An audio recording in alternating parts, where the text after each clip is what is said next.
Hello, hello. Okay, so I saw this post in Facebook, and I don't know, man. I just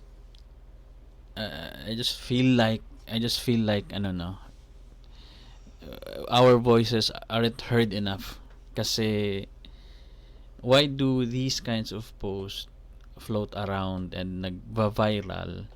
Hindi naman impressive yung mga arguments, no? Nakalimutan ko tong speaker na to pero uh, I really don't know why these kinds of posts are really popular sa Christians. These kinds of arguments have already been uh, discussed with. If you are just if for example etong si Joros Gamboa, if he just watched debates from known atheists like Matt Dillahunty, um, Christopher Hitchens, si tawag dito si nakalimutan ko yung name, si Rationality Rules, si Cosmic Skeptic. Iba na yung ano niya name na niya yung ginagamit niya, and there are a lot of atheists out there, no. I get frustrated kasi eto mga ganitong klase na video walang response from the atheist ba, no, na one-sided lang. One-sided lang yung atheist dito sa video na to, na tahimik lang, or siguro na intimidate na siya, and of course there's a lot of people out there that could not answer questions that people like me can't answer. That is why I refer to people like Matt Dillahunty, yung mga magagaling talaga sa debate. I don't consider myself as a good debater. Nagkakamali ako, and siguro pag nakaharap ko tong preacher na to, baka magka utal-utal din ako kasi hindi ako used to ganitong klaseng debate. What I know is I can refer to, because I have listened to these people and they are really convincing, and they are really good at explaining things, no, laying out things, how fallacious these arguments are. So i-play ko na lang. Play. It's all myth. It's myth. You can't prove religion. You can't prove it. Prove it to me that Jesus existed. Prove to me that he's... Sure, no problem. I'll prove to you Jesus if you first of all prove to me Napoleon. Diba? First argument pa lang, dineflect na. I'm sure there's a fallacy for this one. I'm sure there's a good argument for this one, but I don't have yet in my head. Kasi hindi ako matalino, no? I'll prove to you Jesus if you first prove to me George Washington. So, nakikita mo naman sa mukha ni Joros na very impressive itong ganitong klaseng rebuttal sa ganung klaseng question. But let's try, no? If it's really impressive, let's try. I'm gonna copy paste the same. I'll prove to you Jesus if you prove to me, if you first of all prove to me Napoleon. I'll prove to you Jesus if you first prove to me George Washington. Let's see what will happen. May access na tayo sa mga chat GPT. You don't have to call an atheist para makipagdebate. May mga ganito na tayong tool, no? Pwede na tayong gumamit ng Google, pumunta sa Reddit para makipag-discussion. It's that simple now to get information. So, okay, let's untangle that. What you're really doing is trying to set up an equivalence between the evidence for Napoleon or Washington and the evidence for Jesus. So what this person is trying to do daw is set up an equivalence between the evidence for Napoleon or Washington and the evidence for Jesus. I hope you get that, simple English. Here's the problem. Napoleon and Washington are figures we have a mountain of contemporary, independent, primary source evidence for. No, writings, government records, eyewitness accounts, battlefield reports, portraits commissioned in their lifetimes, and in Washington's case, hell, the country he helped establish is still here and documented in detail. The evidence is all overwhelming, varied, and contemporary. Now contrast that with Jesus. We don't have contemporary accounts from him. or about him. We don't have writings in his own hand. We don't have Roman census data pointing to him. We don't have court documents from the supposed trial. We don't have we don't even have contemporary critiques or mentions from any outside the Christian tradition until decades later.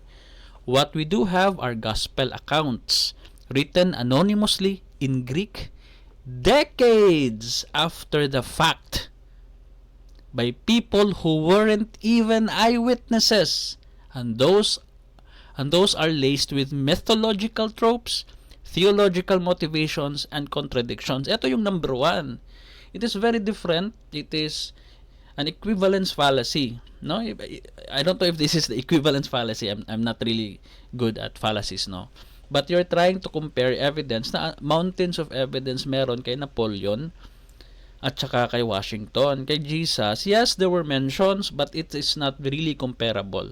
Number one, yun na nga sinasabi, yung mga Gospels are written decades later na supposed na nabuhay si Jesus. Imagine, si Jose Rizal nabuhay, tsaka walang sumulat. Imagine, na, let's say now, na nabuhay si Jose Rizal. And then walang ni isang writer or historian ang isinulat ang buhay ni Rizal. Only decades later. Many decades later. How reliable would that be? How reliable would that gospel be? Gospel kasi yung tawag, di ba? Depende na yan. Siguro para sa iyo reliable. But for me, I would rather have eyewitnesses. No, eyewitnesses na isinulat yung account. Historians around that time na isinulat yung life niya. I would rather have that kind of information. But of course, I can't demand, no? I can't demand na dapat ganun talaga. Kasi ang layo na ng history. Years. Ito kay Jesus, thousands. Kay Rizal, recent lang. Pero if we're talking about quality, mas quality pa din yung eyewitnesses. So dito, anonymous po yung writer. Yung Matthew, Mark, Luke, and John, they are not literally the Matthew, the Mark, and the Luke, and the John na mga followers ni Jesus. Hindi po sila yon. It was just named that way. They're not really the John. They're not really the Matthew. Hindi po sila yung mga disciples ni Jesus. Long dead na yun. Yung mga sumulat ng Gospel ni John, Gospel ni Matthew, ni Mark, anonymous po yung writer nun. Walang may alam sinong nagsumulat nun. It could be a tambay, it could be someone na may agenda, it could be a politician, we don't really know. No, we don't know. It's anonymous, we don't know. So, it is claimed, sabi daw, na ang John, the Gospel of John or the Gospel of Matthew and Mark and Luke, word of mouth, ang information na nandun, hindi talaga, parang, hindi historian ba? Iba kasi yung historian kaysa sa, iba ang historian. So, basahin natin ulit. So, no, it's not a fair trade. Prove Napoleon is trivial. Now, the evidence is accessible and overwhelming. Prove Jesus is in a whole different category because the standards of evidence being asked for don't exist in the same way. If you're going to make claims about Jesus that are on the level of the divine, miracle-working Son of God, then the bar is even higher than for Washington or Napoleon, and yet the evidence is weaker by orders of magnitude. So, when we're talking about Napoleon, when we're talking about Washington, they're just people. They're not claiming to be the sons of gods. So, we don't care about them, no? As people, as ordinary people, we don't care about them. Siguro, historians will care about them, politicians will care about them, military people will care about them kasi may naibigay sila sa kanya-kanyang sa mga fields na yon, sa politics at saka sa military. They would probably care about Napoleon's or si Washington, but we don't care about them. An ordinary person, I don't care about them, but overwhelming ang evidence for them. even though they're not really that great as Jesus claimed to be, as great as the Christians Jesus claimed to be. No? So, mataas dapat yung standard natin of evidence. Pero, imagine, nag-ask yung estudyante ng evidence. Ganito yung sagot niya. Prove to me about Washington. Di ba dapat kapag inask ka ng evidence or proof, dapat mag-provide ka, di ba? Ibigay mo lang. Hindi ka na mag-deflect at gagawa ng mga mental gymnastics na sasabihin mo na, prove to me about Washington. Of course, I don't have proof about Washington. Bakit mo ako bibigyan ng trabaho bigla na mag-prove about Napoleon at saka kay Washington? Hindi naman yun yung ang tawag dito. Hindi naman yun yung reason why I want to talk with you. You said there is a God. You claim that there is a Son of God. I am wondering how you come to that conclusion. Bakit mo nasabi na meron? Trabaho nyo po na ipakita ang ebidensya. Trabaho nyo yan.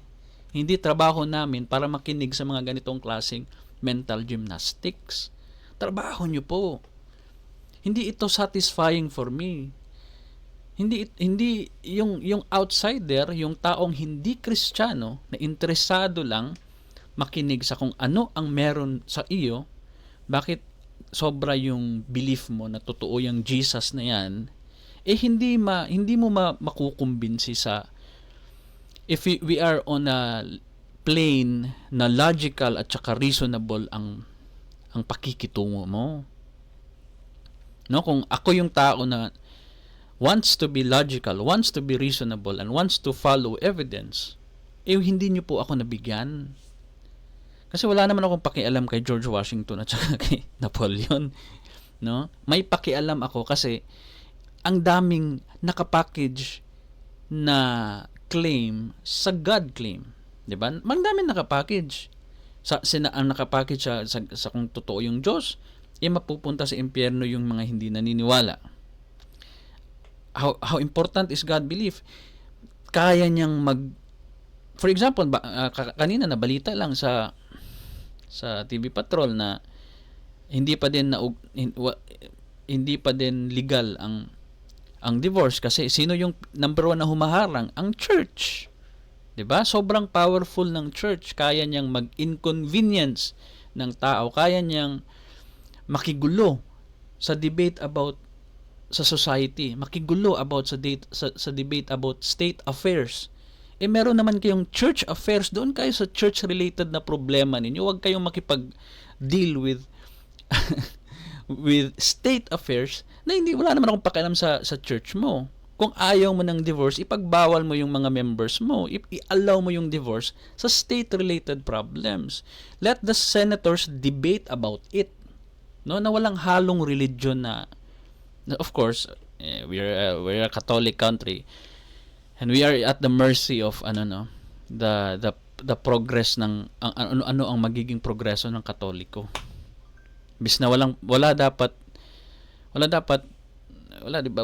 influence, but you're powerful. That is why I want to know. That is why I'm asking. That is why we are asking for evidence, kasi you are so powerful. Naapektuhan ng buhay ko, kaya kaya nagtatanong kami. Gaano ba yan katotoo? Kasi naapektuhan kami sa mga belief na yan. Hindi na yan simpleng belief lang. Hindi na yan simpleng belief lang na si Washington ay nag-i-exist or si Napoleon ay nag-i-exist. May package po yung belief na yan. Naaapektuhan kami. Same-sex marriage, bawal. 'Di ba? Ano pang kaya ninyong ipagbawal kasi that's what you believe is moral, no? I mean, whether that it is moral or good or not, let the congressmen and the senators debate about it. Huwag kayong makialam sana. Kasi hindi na yan state affairs. If you really want to have those kinds of rules, then have it in your own church. Huwag niyo akong idamay. Hindi naman ako Katoliko. Hindi naman ako Iglesia ni Cristo. Isa lang naman akong citizen sa Pilipinas na nagbabayad ng buwis. So, ganun po. So, Ang dami ko nang sabi. So let me throw it back to you. If the best argument for Jesus boils down to, well, you accept Napoleon existed, so you should accept Jesus existed, doesn't that already expose how weak the evidence really is? So, di ba? Sabi niya dito, you accept Napoleon, parang binalik lang niya, you accepted Napoleon existed, so you should accept Jesus existed. So, parang ganun yung sinasabi po ni, I don't know this speaker, but parang ganun yung sinasabi. Naniniwala ka kay Napoleon, at kay George Washington, then siguro you should accept that na nabuhay din si Jesus kasi naniwala ka sa kanila na wala ka namang ebidensya. Yun yung sinasabi niya. Doesn't that already expose how weak the evidence really is? How weak? Kasi hindi ka naman nagbigay ng ebidensya eh. Naghahanap ka lang ng rason eh. Nagiging ano ka lang eh. Nagpapalusot ka lang eh. When we're asked for evidence, we show it. No? Ganun po dapat. You want me to break down what kind of evidence we should expect if Jesus was... Ito na. Yan, ChatGPT kasi ito. So, let's continue now. I'll prove to you Jesus if you first No, I prove to said me no. George Washington Don't Carver. don't prove the person's existence. I'm saying prove the ideas that the person talks about. Prove to me what there's a heaven that's up there. Prove to me that there's that your God truly exists. Prove to me that these precepts of the Bible are truly what true revelation. Prove to me that these things are actually there. I'm an empiricist. Prove to me that they're there. All right, I'll do that. If first of all you prove to me that your taste buds are telling you that. Diba? True. Nagrarason lang eh. If you have proof, you provide it. If you don't, then wag ka nang magrason kung wala pala. Sabihin mo na lang na wala talaga kaming proof dyan, sorry. Faith lang talaga to. And we have no problem with it. Okay lang yan. Tell you you're drinking sour milk. Secondary. So yun, copy natin ha. Sabi niya dito. Paste ko dito. So anong iriribat ni Matt Delante? Uy, nag-iisip si Matt. Short answer, you can't prove with absolute philosophical certainty that your taste buds are telling the truth. That's absolute philosophical certainty that your taste buds are telling the truth. But you can obtain very strong practical justification that they are. Here's how to think about it and how to check. Why taste alone isn't absolute proof. Sense perception is fallible. Nagkakamali daw. Tastes can be altered by illness. Totoo yan. Yung matamis nagiging matabang. Medication, smoking, recent food, or a weird tongue coating. There's always the skeptical option. You might be hallucinating. Baka nag-hallucinate lang ako na masarap to pero hindi pala to masarap. So you can't get an infallible logical proof from one subjective impression alone. Why taste is usually trustworthy. Evolution and reliability. Taste evolved to signal nutrients and toxins. It's a high bandwidth detector that's been calibrated by biology to respond reliably to common chemicals, acids, salts, sugars, bitter toxins. Redundancy. Other senses, smell, sight, and texture, and external checks, expiration date, fridge history, typically agree with taste. So, yeah, yung gatas doon, let's say, nag-hallucinate ka, and then pag inom mo sa gatas, matamis, meron ka pa pong other senses, yung mata mo, na, wait, ba't matamis yung ano ko, panlasa ko dito sa expired na nagatas, 6 months na expired. So, yes, fallible yung mga senses daw natin, but we can use other senses, sabi dito. When multiple independent indicators point the same way, confidence rises a lot. So dapat po daw natin gamitin yung mga senses natin at nagra-rise po yung confidence natin. Pag independent indicators are pointing the same way, no? Track record, if your taste buds have been accurate in similar situations, that's good evidence they're functioning now. Practical checks you can do right now. No need for philosophical proof. Smell it. Olfaction is often even more sensitive to spoilage than taste. If it smells rancid or off, that's strong evidence. Look at it. Clumping. Pwede mo ding tingnan yung expired na gatas, di ba? Kung meron ng molds or nagka-clump na, hindi na siya yung itsura ng gatas na typical mong iniinom. Separation, unusual color, or mold are clear signs. Check date and storage. Merong expiry date. Pwede mo ding i-check. Nilagay ko ba to sa refrigerator or nilagay ko lang to sa sun? 'Di ba? So marami pong senses na pwede mong gamitin. Hindi to mag-work ang ganitong klaseng argument eh. Sabi niya dito naluloko naman yung taste bud mo. So anong evidence mo? So parang mga ganun na klase ng mga mental gymnastics na naman. Na totoo naman talagang na-fool tayo, but there are ways para i-rise po yung confidence natin na makapagbigay tayo ng conclusion na expired na pala tong gatas na to. Mata, hindi taste kasi you don't wanna taste something that is probably So compare with a known sour. Put a drop on your tongue and compare to lemon juice.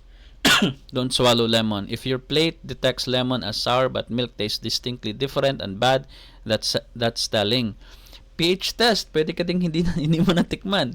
Lalagay ka lang ng mga aparatos. Malalaman mo na iba yung pH test ng gatas na normal at saka sour or expired na. Heat a small. Ang dami palang ways, no? Ang dami palang ways you can do para ma-check mo. When in doubt, don't swallow. If it tastes off and you're unsure, spit it out. Foodborne illness risk is low from a single small taste but unnecessary. Hindi mo na dapat kailangan tikman. It is low, hindi ka mas magkakasakit kung titikman mo, but it is unnecessary. Mayroon namang other steps. A short Bayesian style intuition. Start with a prior probability that milk in your fridge is fine. A sour taste is new evidence that updates the probability. If there are additional confirming signals, smell, texture, pH, the posterior probability that the milk is spoiled becomes very high. That's how we move from subjective impression to strong practical belief. So, you won't get an absolute metaphysical proof that your taste buds are right, but by using smell, sight, simple instruments, and independent confirmation, you can get to the point where it's rational to treat the milk is spoiled. Yun po. So hindi pwede mo ding itanong sa iba, expired ba to? Medyo wala kasi ako padlasa, nagkasakit ako, wala din akong smell.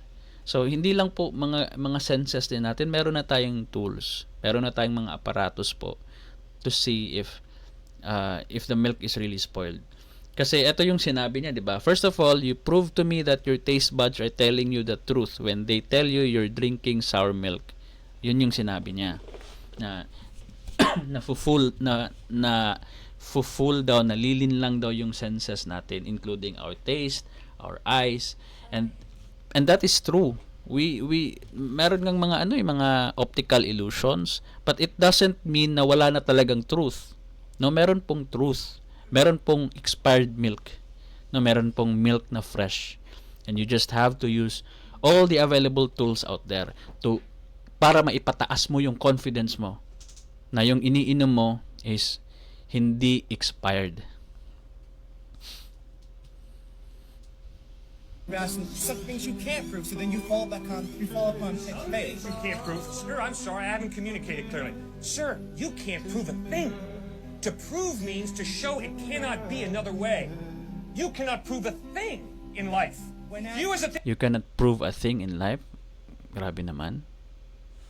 Yung house ko matutumba na. I cannot prove a thing in my life na matutumba na yung bahay ko. Hindi ko pwedeng picturean. Wala bang aparatos dyan na makakapag-tell na matutumba na talaga yan pag may malakas na lindol or hangin? Can't prove a thing in life? Thinking human being don't base your life on proof. You base your life on evidence. eto yung parang dance around the evidence, proof, parang similar lang naman yung dalawa. I'm not really sure, but when I'm talking about proof, I'm thinking about evidence, but maybe there's a difference, I don't know. But that's what I mean. No? Bigyan mo ako ng something na I can read, I can spend my time on, oy, eto yung evidence na sinabi ni sir, oh. Eto daw yun, eto yung mga sinabi, eto yun. And then I will conclude later, after ko mabasa na, yeah, parang nagme-make sense si sir, ah. Or, bullshit to, hindi to totoo.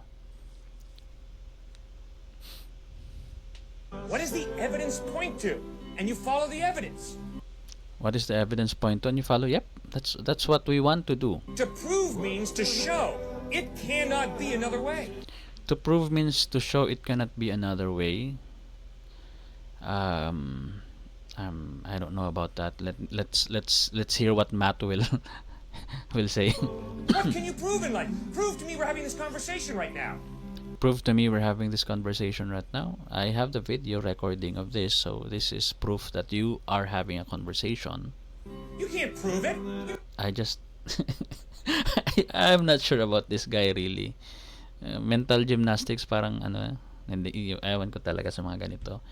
Gusto mo lang naman ng maayos na conversation at ginugulo. Yun yung typical, no? Parang si Jordan Peterson gumagamit ng mga highfalutin words na ewan ko ba, tinatanong pa niya kung what do you mean by believe? What do you mean by, 'di ba?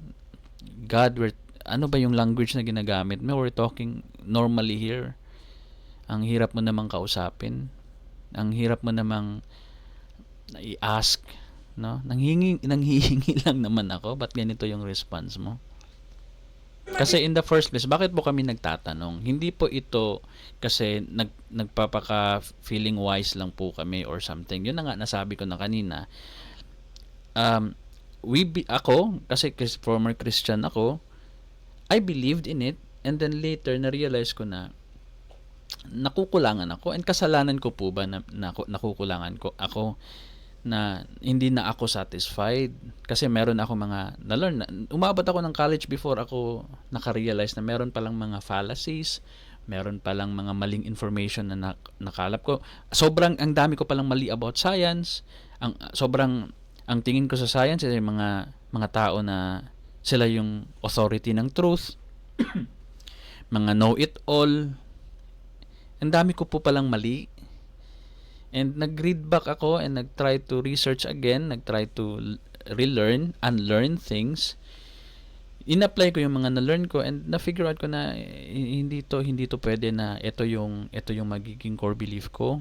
Hindi reliable yung mga nakukuha ko. Hindi ako convinced. And yun na nga, yung ibabato ng mga Christian sa akin, gusto mo lang naman mag-sin dyan. Nagrarason ka pa. Gusto mo lang naman sigurong mag-masturbate. And nagigilty ka kasi bawal ang masturbation sa Christian. Gusto mo lang naman siguro mag-premarital sex. Nagrarason ka pa dyan. Parang ganun po. So, actually, lahat ng mga binanggit ko po, even though nandoon ako sa doubting stage, natatakot ako kasi it feels wrong, it's not right, I don't know if this is, I don't know if Jesus is watching me touching myself. Ganoon po ang feeling. So,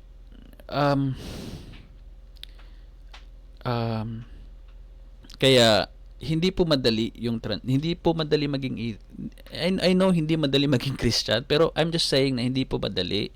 What you're trying to ginagawa mo akong caricature na gusto ko lang mag-inom, gusto ko lang magshabu, gusto ko lang mag-drugs, gusto ko lang lahat ng mga ini-imagine mo, ginagawa mo akong caricature.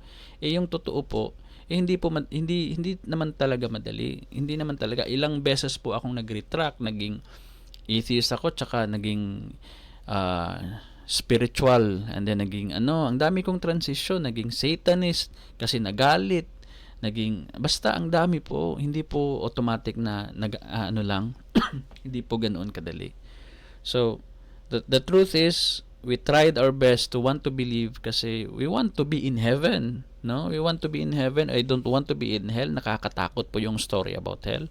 And what's wrong in believing? Maganda naman yung mga turo ni Jesus.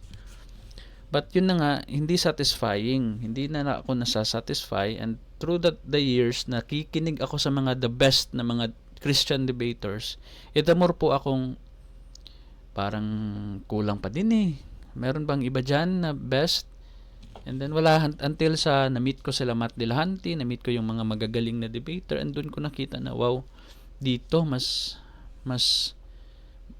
maganda dito, mas maganda yung mga banat nila. Mas maganda yung mga take nila. Basta hindi ko na ano. If you want, I want you to explore. I want you to explore na lang. So, You're dreaming. Someone might have dropped some drugs in our tea. But the evidence is we're having this conversation. That's why I'm hanging in there with you. That's why you're hanging in there with me. okay, yun yung sabi niya. So let's see what Matt will say. Again, this is just ChatGPT. This is not 100% Matt Dillahunty, but it's close. I don't know if Matt agrees with the responses. Baka si Matt mismo magagalit sa mga nandito na hindi ko naman sasabihin yan, mali naman yan, but you get the idea now. Exactly, that's the heart of it. When somebody tries to play word games with proof, as though the only thing that counts is absolute, logical, mathematical style certainty, they end up undermining everything, including their own position. Because if that's the standard, you can't prove we're having this conversation, you can't prove you exist, you can't prove the external world exists. Cartesian skepticism wins, and you're left with nothing. I don't know what Cartesian skepticism, you can read that out, but but nobody actually lives that way. Nobody gets out of bed in the morning and say, well, I can prove with absolute certainty that gravity will still work today, so maybe I'll just stay put. Wala pong gumigising na ganun yung sinasabi ni Matt, na wala naman tao siguro na gigising na sasabihin na hindi ko naman mapuprove na with absolute certainty na gagana pa din yung gravity today. So siguro baka lulutang ako mamaya, dito na lang muna ako sa kwarto. Wala naman pong ganoon. No, wala naman tayong mga absolute certainty sa buhay na hindi naman yun required. We just need to have like a level of confidence, no, na certain degree or level of confidence na lalabas ako today and everything will remain the same. Hindi ako lulutang bigla-bigla, no, with hindi necessary ang absolute certainty. That's what I'm trying to say. We all operate on evidence. We build we build confidence based on how well the evidence explains and predicts reality, and how consistently it holds up under scrutiny. Yun po. So you're right. In everyday life, in courtrooms, in science, in history, in philosophy, we don't talk about proof in the absolute sense. We talk about evidence, reasoning, and confidence levels. Kaya nga sinasabi ko lagi when I say about belief in God, yun yung term ko. Hindi na ako confident. No, hindi ko na kayang depensahan. Nawala na yung confidence ko, and the reason why we're asking is maybe I'm wrong, baka may maibigay ka and magre-raise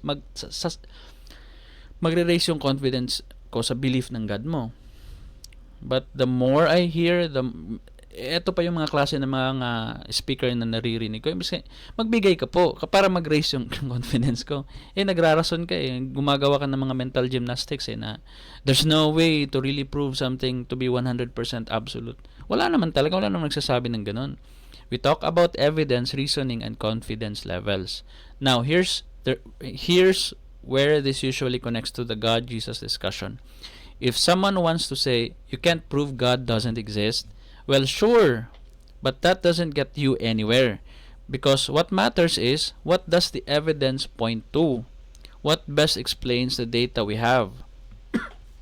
And when it comes to claims of the miraculous, the divine, or the resurrection, the evidence just isn't there in the way it is for the ordinary historical figures of everyday experiences. Yun po na what best explains the data that we have. We have data. Ano ba ang best explanation sa mga data na hawak natin? No? And when it comes to claims of the miraculous, the divine, or the resurrection, the evidence just isn't there in the way it is for ordinary historical figures or everyday experiences. So it is not comparable. We have a lot. We have monumental. We have mountains of papers for certain figures, historical figures, and we have so little about Jesus Christ. No, siya dapat yung siya dapat yung dapat merong maraming papel eh. But ano yung nangyayari? Yung papel na available is unknown yung sources. Yung original na papel is wala na. Yung meron tayo na papel is fragments. Mga gutay-gutay na papel na pinazol-puzzle na lang natin. And what's weird is there are copies of the same gospel na iba yung magkaiba. No, may mga words na hindi magkaiba sa supposedly copy to si A sa B eh. Pero pag tinugma, ba't iba yung words? Ba't iba yung kwento dito? Same dapat sila eh, pero may mga iba-iba. Who will decide that? Si Jesus ba or yung tao? Who will decide na which version should we accept as the real thing? Ano yung basehan natin na this is the real thing? Wala naman yung original. Wala na. Di na makita. Kopya na lang yung hawak. Fragment pa na kopya. So that's how poor the evidence for Jesus is. Okay, let's call it evidence, but it's so poor, no? Compared to the evidence for historical figures out there. So I agree with you, life isn't about proof in that hard absolute sense.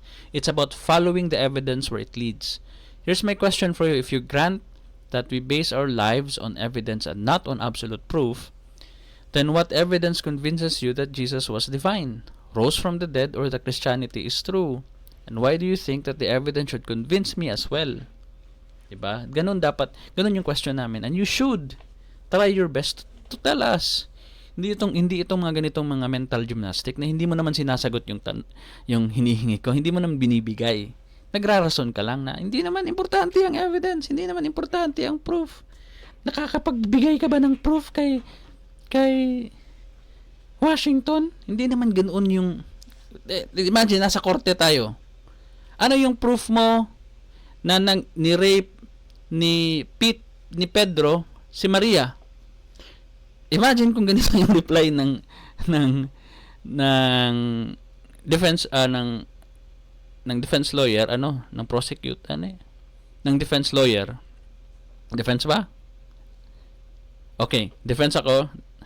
Anong proof ninyo na na ni-rape talaga ng client ko si Pedro, si Maria? And then magre-reply yung prosecutor na ang i-reply ni prosecutor ay what is proof? May proof ba kayo na nag-exist si Napoleon? May proof ba? May evidence ba kayo na nag-exist si Washington? Diba wala? Wala namang proof eh. So, ba't pa ako magbibigay ng proof? Diba? So, hindi po ganun, diba? Maglalapag po ng mga papel, mga CCTV footages na nandun, maglalabas ng mga ebidensya na hindi po missing, wala sa trabaho si imbis na dapat nasa trabaho siya, absent siya, saan siya, alibi niya. Ganun po 'di ba ang debate sa korte? Korte lang 'yun. I mean, rape lang ang kaso. Nilalang ko ang rape compared to the topic about God, Jesus, and the universe. Ang bigat na topic 'yun. Sobrang bigat kasi naaapektuhan ang lives ng maraming tao. Yung rape na case, 2 pamilya lang naaapektuhan eh. 'Di ba?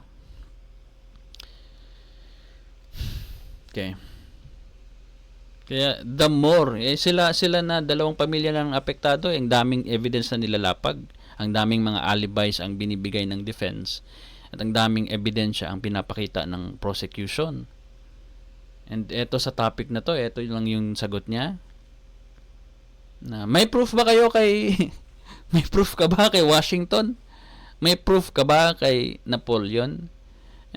'Di ba? Magbigay ka po. Alam naman namin na meron namang proof eh. We just need to read Wala lang akong bit-bit ngayon, pero there are proofs for Napoleon and Washington. Trabaho nyo po na magbigay din. Bigyan nyo po kami. Yun lang. And if wala pala, and you just have faith in, okay. We're good. Huwag ka na pong mga ganito. Kasi, ang daming mga Kristiyano kasi ang nakukonvince sa mga ganitong mga galawan. Ang impressive, may mga background music pa, oh. Evidence. May mga background music pa na mga emotional na gaganon-ganon pa si Joros, di ba? So, Okay, so the evidence is God exists. The evidence is the order and the design of the cosmos point to an the intelligent. evidence is God exists. Di ba ang hirap? Paano yun? Paano kung sasabihin niyo ng Muslim na totoo naman si Allah, the evidence is Allah is true. Valid ba yun sa'yo? Magme-make sense ba yun? Ako, mahilig ako sa mga aliens. The evidence is aliens exist. Therefore, aliens exist. Paano yun? Hindi ko maintindihan. Di ba dapat may ibigay ka? Other outside sources, independent na mga researchers, scientists, diba? Moral absolutes point to some moral giver. Moral absolutes point to some moral giver. These are not evidence. They are claims na merong moral absolutes. Then therefore they're all parang wait. Let's just say na merong moral absolutes, and then automatically na merong moral giver, and automatically ang moral giver na yun is God, and then automatically ang God na yun is Christian God. Sobrang ang layo naman. If I accept that there are moral absolutes, let's just say if there are, even if I don't know what that means, let's just say that there are moral absolutes. Ang connect ba nun is merong moral giver, and then yung moral giver na yun is si God, and then ang God na yun ay si Jesus Christ at si, di ba, ang daming kinukonekta na wala naman, hindi naman yung evidence eh, parang hindi yun evidence, no? It's a claim. Ang weird talaga ng mga ganitong klase na hindi ko maintindihan. Bakit impressive ito? 'Di ba? Pwede naman sigurong yes, there are moral absolutes and there are moral givers, and that moral givers are aliens. And aliens are gods. 'Di ba? Pwede. There are moral absolutes and there is a moral giver, and then the moral giver is Rick from the Rick and Morty show. Diba? Pwede kong sabihin yun kasi wala naman akong dapat ibigay sa na evidence. I just need to sound cool, sound really impressive.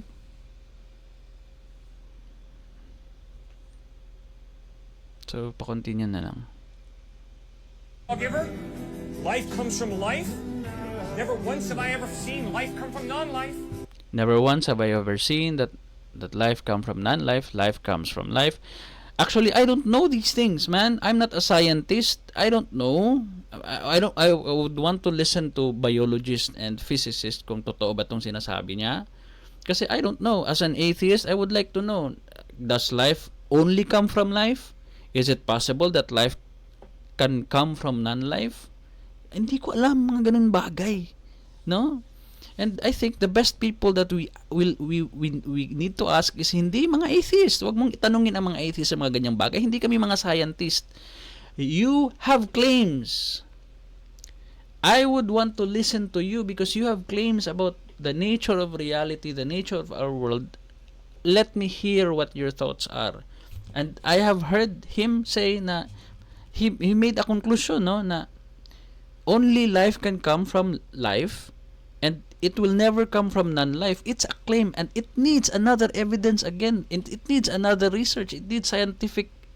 Diba?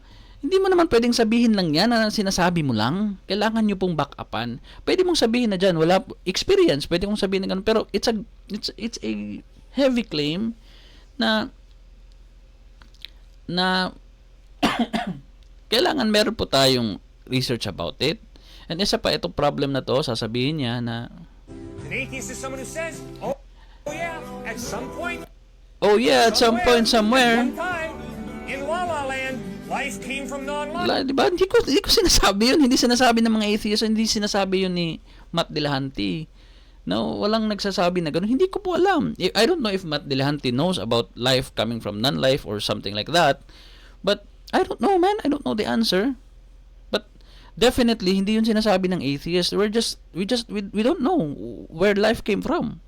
No, I only know that I came from my mom and my mom came from her mom and so on and so forth. I know na nag-evolve tayo. Evolution is a fact, and the explanation for evolution is natural selection. I know that. I have learned about it. And this person is saying na it can't come from non-life. That's a claim that I would love to read, no? Kung meron mang evidence na hindi talaga ang life talaga needs to come from life. That's it. That's a fact about our reality. And I mean, you need to show it. If that is a fact, I would love to learn kasi I would love to learn about the nature of our reality. No? Isa yan na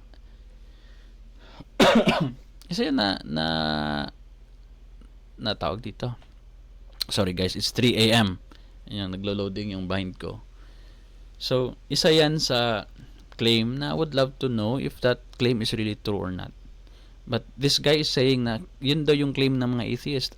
A life can come from non-life. I don't remember saying that. No? How can I even say that if I don't have proof to back it up?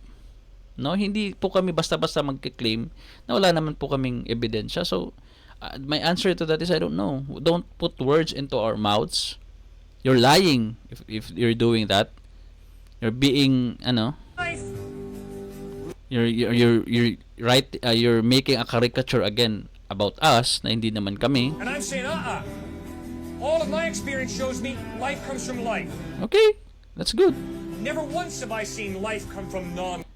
I have never once then I've seen that a life can come from non-life. But I don't know, man. Kasi ang dami pang misteryo sa mundo. But may life. And at some point walang life. But biglang may life. 'Di ba? Fourth piece of evidence, free will. I don't know about that as well. If there is no God, you're just a hunk of biochemical reactions. That's all I am. If there is no God, You're not free. You're determined by your biochemical reactions. So am I. I'm sorry. I judge myself at night. I say, you know, Cliff, when you spoke to that student, that was pretty rude. When you spoke to that student, boy, you displayed a lot of patience, man. Tomorrow, do that again, and don't do that.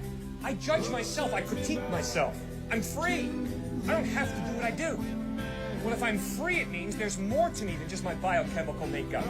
There's a soul, a personality, an I that goes beyond the biochemical. I have a free will. Well, the free will can only exist if there's some type of God. the free will can another claim.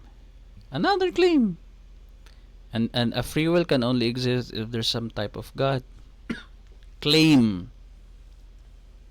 A thing that you said, a claim is a thing that you say na for a fact, but you don't demonstrate it if it is really real. You're just saying things. And I don't know about it. No? Why do you connect how are you able to connect free will to a God? I don't know why there is a connection. Paano mo na-connect yun? Paano mo na-connect? After that is paano mo kinonnect kay Jesus? Bakit hindi mo ma-connect kay Muhammad? Bakit hindi mo pwedeng i-connect kay Vishnu, kay Krishna, 'di ba? Kay Moses? Bakit kay God lang? Who creates me? Just because. 'Di ba? Yan yung mga sagot nila eh. Biochemically, but also gives me a will that's not totally dependent upon my biochemical reactions. That's why I believe God exists. Now, why do I believe Jesus is reliable? Because the historical evidence of the way he lived, what he taught, how he died, how he rose from the dead, points to his credibility. If you live like Jesus lived, if you teach what he taught, if you died the way he died, loving and forgiving your enemies, and if 3 days later you rise from the dead, sir, I will listen very closely to everything you have to say. Because the evidence is you're trustworthy. Yun ba yung trustworthy sa'yo? Na, yun ba ang trustworthy?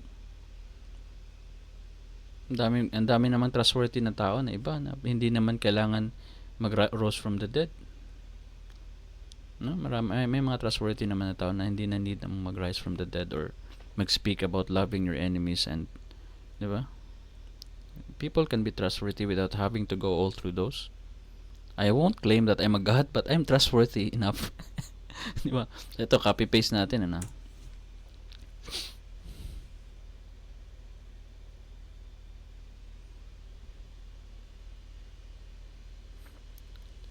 It makes sense in the way that I understand what you're saying, but I don't think the reasoning holds up the way you think it does. Let me go piece by piece. The cosmos looks designed. Ito, sinabi din niya, di ba? Yes, the universe has order, structure, and patterns, but that doesn't mean it's designed by a mind. Snowflakes, crystals, hurricanes, galaxies, these all have order because of natural laws and physical necessities. We don't need to insert a mind to explain order. Saying order implies intelligence is just an assertion. No? You're just asserting. Order implies a mind is just an assertion. It skips the hard work of showing why only intelligence could account for what we see. So ganito po yung response talaga ng mga common atheist na yung response nila usually sa mga Christians is ba't ka nag-conclude agad? We don't know the answers, man. There could be a God out there or there could be none. I don't know. I'm trying to find the answers out by using the best tools that we have. Science, mathematics, philosophy, and all those tools. And if the data and evidence leads us to a God, then there is a God. If the data doesn't point us to a God, then there is no God. Ganoon po yung typical na atheist. Ang typical din na Christian is, may patterns, may mga ganito.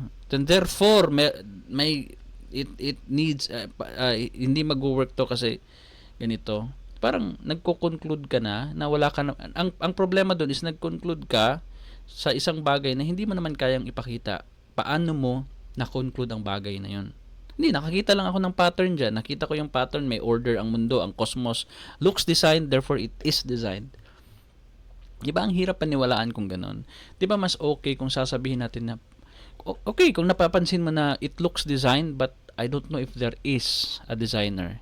Kasi wala akong nakikita na may naggumagamit ng tools para mag-build ng galaxy.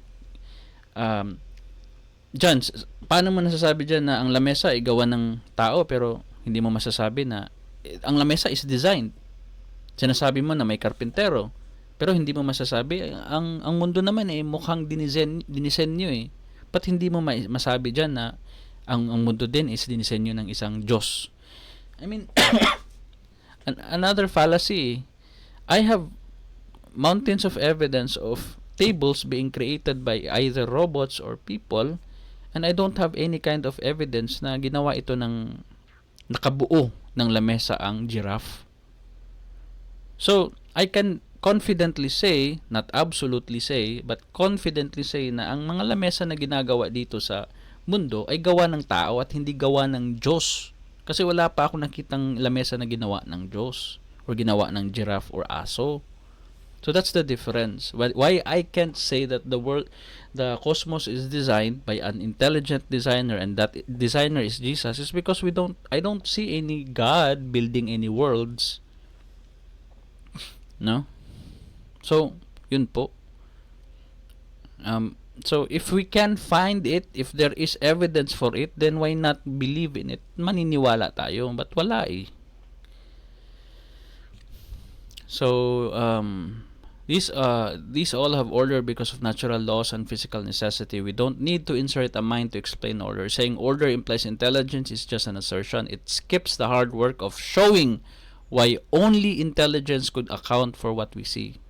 Ganun yung claim nila na it's only intelligence that can account for everything that we see. There's no other way. It couldn't be just things just happening, there should be a God out there. No? And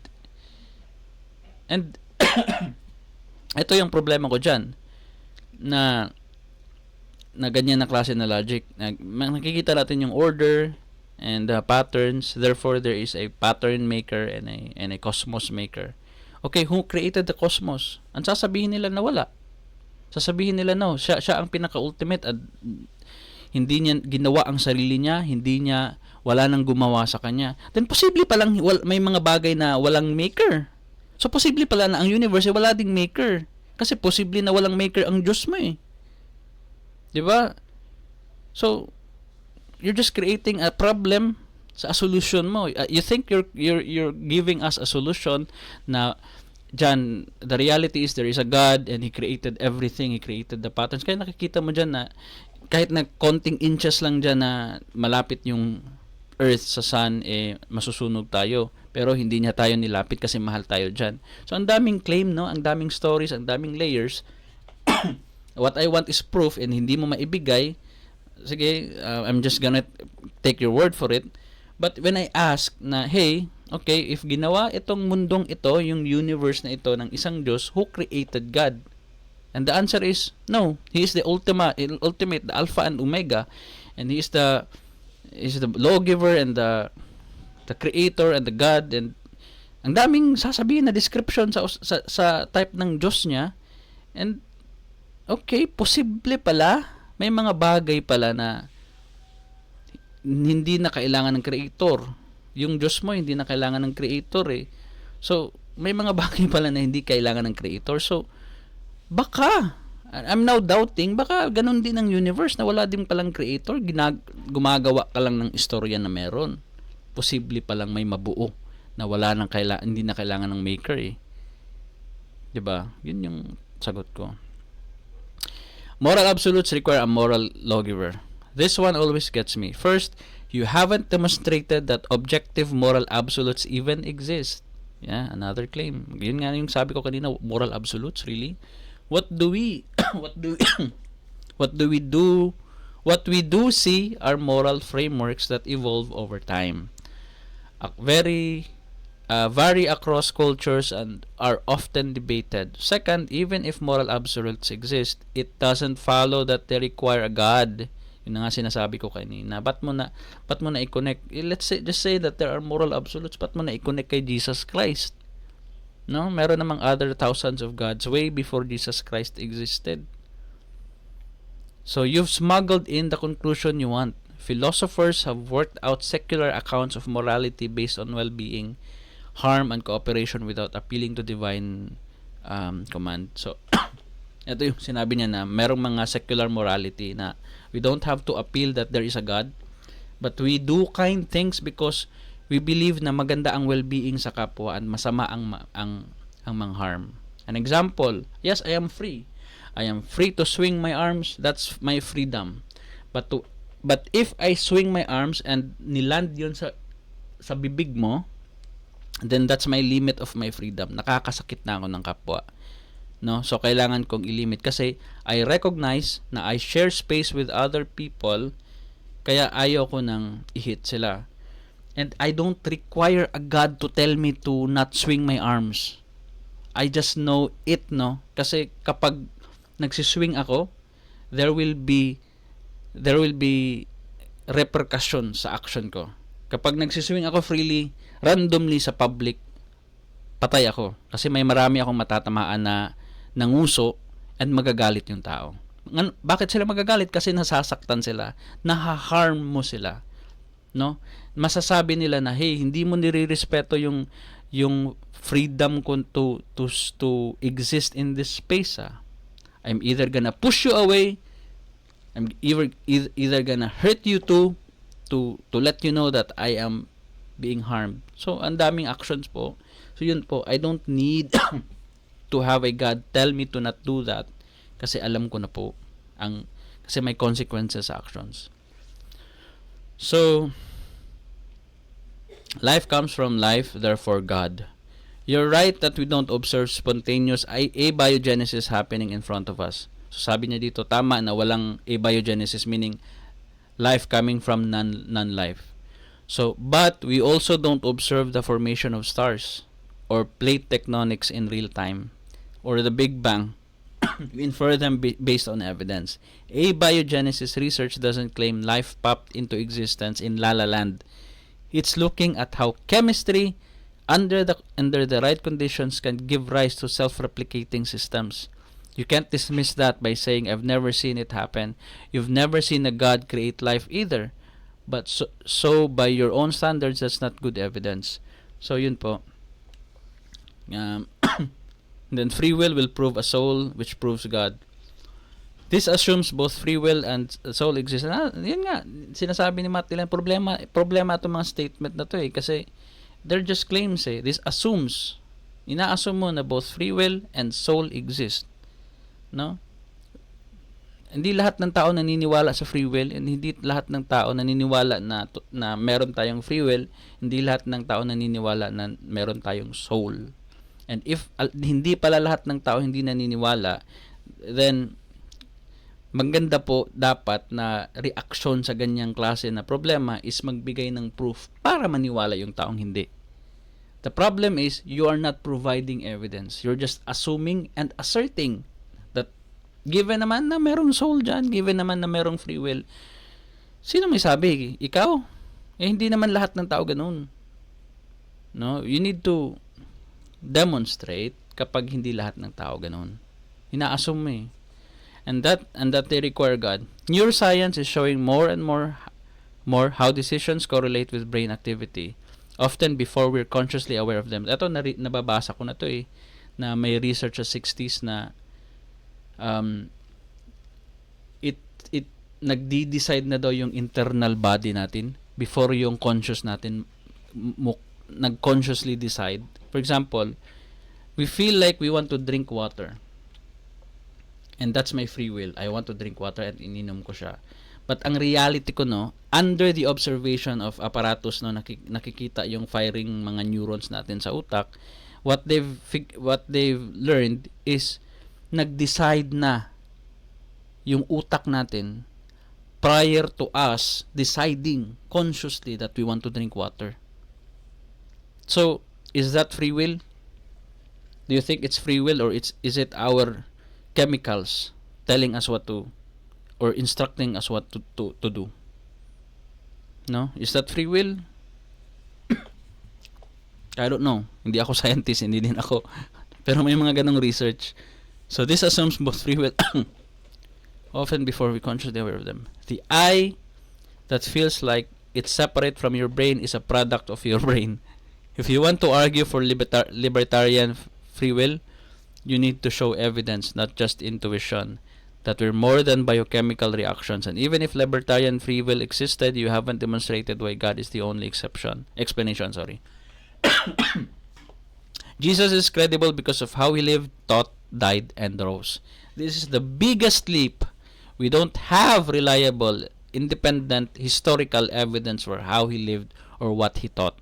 Only gospel accounts written decades later by believers in a culture steeped in messianic expectation. And the resurrection, the claim that a dead man rose from the grave is extraordinary, and the evidence is nowhere near the level of required. Anecdotal, second-hand stories and from decades later don't outweigh everything we know about biology and death. So yes, I get why those things feel convincing. But when you analyze them, each one has assumptions built in that haven't been demonstrated. So puro assumptions lang. Ang dami mo lang sinabi pero wala namang proof niyan about it. Walang research about it. It's just assumptions. Hindi siya na-demonstrate to be true. You're not following the evidence to its conclusion. You're taking your conclusion and backfilling it with things that sound like evidence. No? You're taking your conclusion. Ito yung conclusion may Diyos And because of that conclusion, gumagawa ka ng mga assumptions with things that sound like evidence. Kagaya ng free will, kagaya ng cosmos, may pattern ng cosmos, Kagaya ng ano, those are not evidence. Those are just sound bites, no? Those are just assumptions. You actually need to demonstrate that they are true. Let me ask you something blunt. If a Muslim, Hindu, or Mormon gave you the same style of reasoning, pointing to the order of the universe, moral truths, and the credibility of their prophets, would you accept their God claims or would you demand more? 'Di ba? Yun yung tinanong ko din kanina na pwede ding gamitin to ng mga Muslim. Sasabihin nila na, tingnan mo yung order of the universe dyan. Merong absolute truth, di ba dyan? Merong moral truth. And the credibility of our prophets dyan. Yung mga prophets namin, na-discover na yung penicillin way before penicillin was invented. No? Di ba? Yun yung sasabihin ng Muslim eh. And magiging totoo sila eh. Kasi they don't have to provide any kind of evidence. Mga ganito lang na klase ng mga mental gymnastics. 'Di ba? Kung yan lang pala ang evidence na ibigay nila and convincing na yun sa iyo, makukumbinsi ka ba kapag sila ang ikaw yung kukumbinsihin nila sa Diyos nila? Hindi, 'di ba? You would require more. That's what I feel about your belief. No, and I think that that's what you feel about others' belief. You don't believe in Allah. You don't believe in Muhammad. You're not a Muslim. You will demand evidence kapag nagke-claim sila. And that's just what I'm doing. Do not resort to mental gymnastics. Just give what we ask, and if you don't have any, then just say that you don't have any and you only have faith. And wag ka nang magpa-mental gymnastics. Yun yung problema.